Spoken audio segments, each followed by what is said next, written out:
the Fourier says q is equal to ka dt by dx, but say q is equal to minus ka dt by dx. Now अब हमने minus क्यों लगाया यहाँ पर? Let we will discuss it now. Fourier क्या कहता है यार? फोरियर कहता है कि सपोज ये एक प्लेट है और इसकी थिकनेस dx है और हमने इसके इस एंड पर हीट दिया और इस एंड पे हीट निकल रहा है. सपोज ये इस थिकनेस की एक प्लेट थी, यहाँ पर हीट इनपुट दिया, यहाँ से हीट जा रहा है, dx इसकी थिकनेस है. तो फोरियर क्या कहता है कि और ये टेम्परेचर T1 है इस फेज पर, इस फेज पर टेम्परेचर T2 है, तो फोरियर कहता है ये हीट ट्रांसफर है ना, जितना T1 और T2 का गैप ज़्यादा होगा हीट ट्रांसफर उतनी स्पीड से होगा. So the potential difference to draw the heat is this temperature difference. So he says that heat transfer is proportional to delta T. ठीक है. और वो क्या कहता है?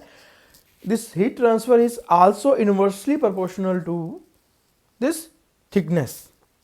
कि थिकनेस जितनी पतली होगी हीट ट्रांसफर उतना ज़्यादा होगा क्योंकि उतना कम रेजिस्टेंस होगा, और ये थिकनेस dx जितनी ज़्यादा होगी हीट ट्रांसफर उतना कम होगा. क्यों? उतना ज़्यादा रेजिस्टेंस होगा.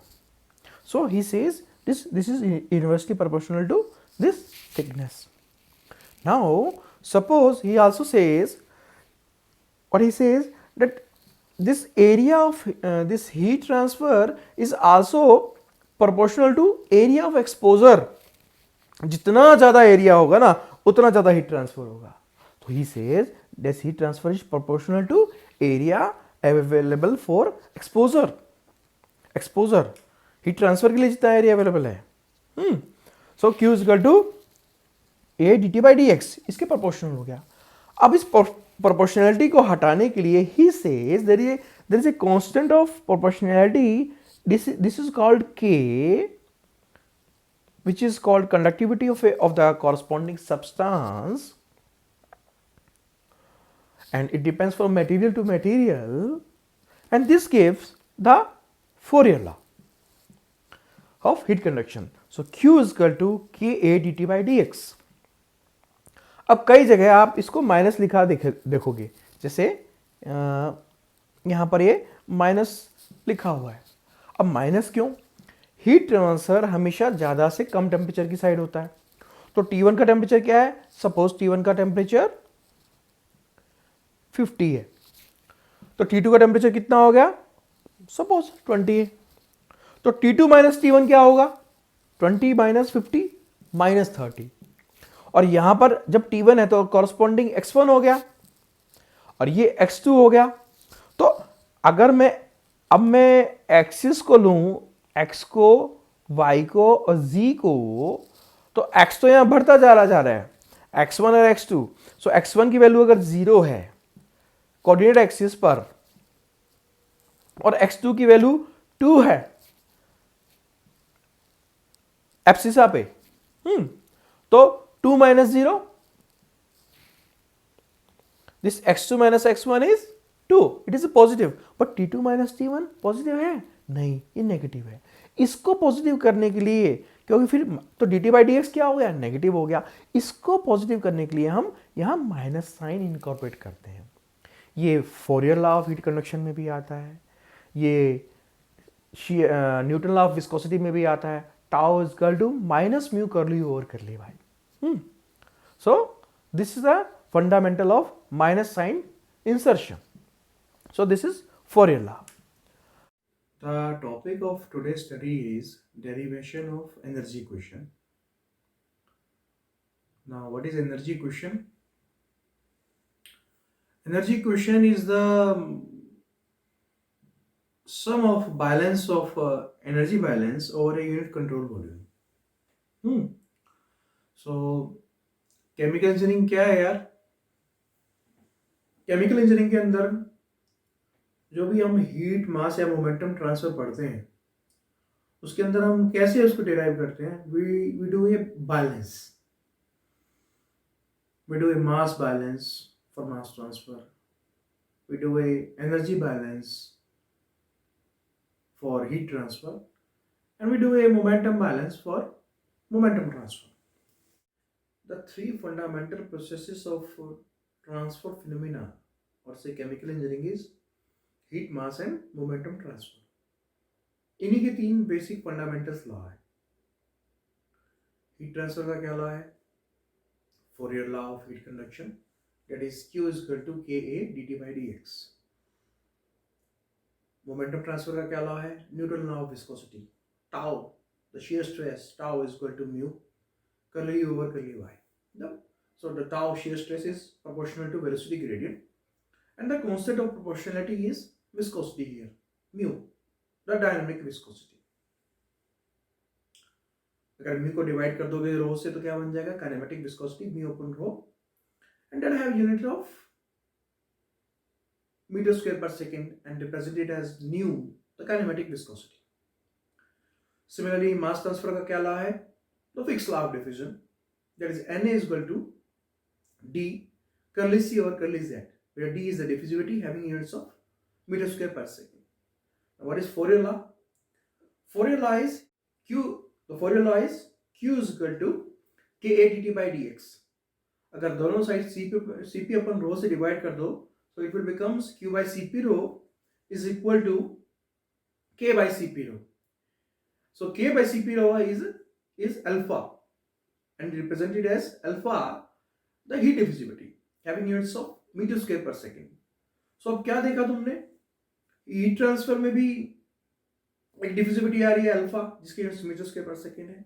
मास ट्रांसफर में भी डिफ्यूजिविटी आ रही है डी जिसके यूनिट्स मीटर स्क्वायर पर सेकेंड है. मोमेंटम ट्रांसफर में भी एक डिफ्यूजिविटी आ रही है दैट इज न्यू, उसके यूनिट्स मीटर स्क्वायर पर सेकेंड है. So there are three diffusivity. अगर इन तीनों में हमें रिलेशन पता चल जाए, न्यू में, अल्फा में, डी में, और अगर हमें एक भी फिनोमेना पता हो कि हीट ट्रांसफर कितना हो रहा है and we know the corresponding momentum transfer, suppose there is a relation between alpha and nu, then what can happen? We can predict कि अगर heat transfer इतना हो रहा है तो momentum transfer कितना होगा. This approach is called analogy, and for that the ratio of these three diffusivity gives a form of dimensionless numbers like nu by alpha क्या हो गया? Nu by alpha is Prandtl number. Nu by D क्या हो गया? Schmidt number या Smith number. Alpha by D क्या हो गया? Lewis number. So they are all three are these dimensionless numbers. Now coming back to Fourier law of heat conduction,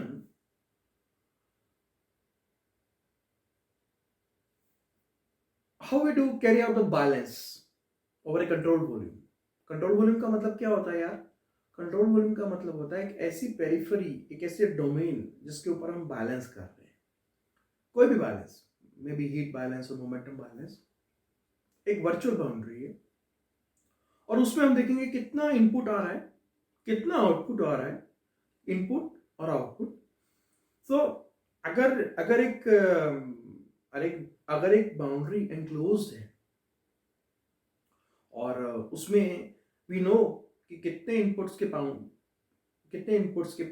point है और कितने आउटपुट के पॉइंट्स हैं. सपोज एक बाउंड्री है, we know the input in point से हो रहा है, आउटपुट इन पॉइंट से हो रहा है. So we can say that input is equal to output over a control volume. अगर suppose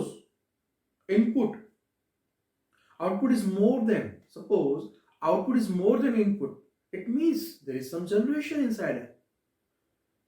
Suppose there is no generation and still output is less than input, It means output is less than input. It means there is some accumulation. Or input is equal to output. Input plus generation is output. So these three fundamentals we have discussed.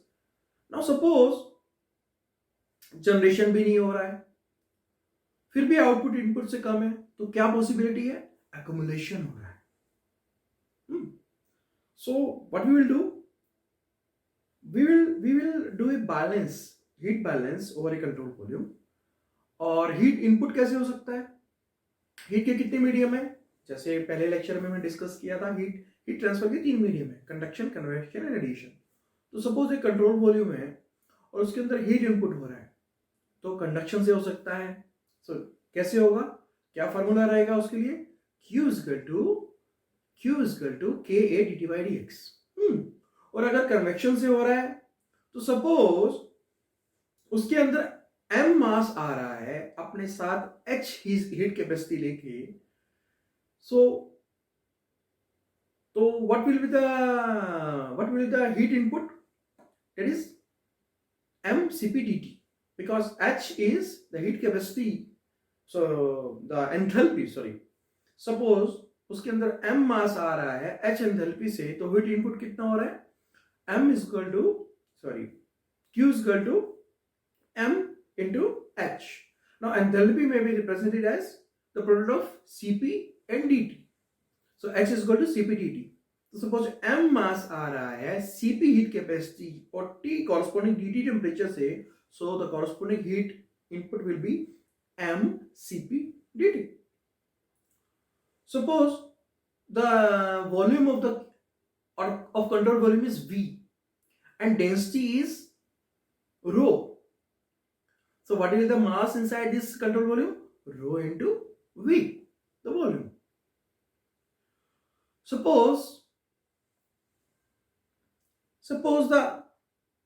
now this control volume may be in the form of cube. और अगर ये cube के form में है, तो अगर हमें से एक फेस का एरिया पता हो और v वेलोसिटी से उसके अंदर मास आ रहा हो, तो area multiplied by the velocity input gives volumetric input, and this volumetric input multiplied by density gives the mass input. In this way we will carry out the heat balance over a control volume. So let's start.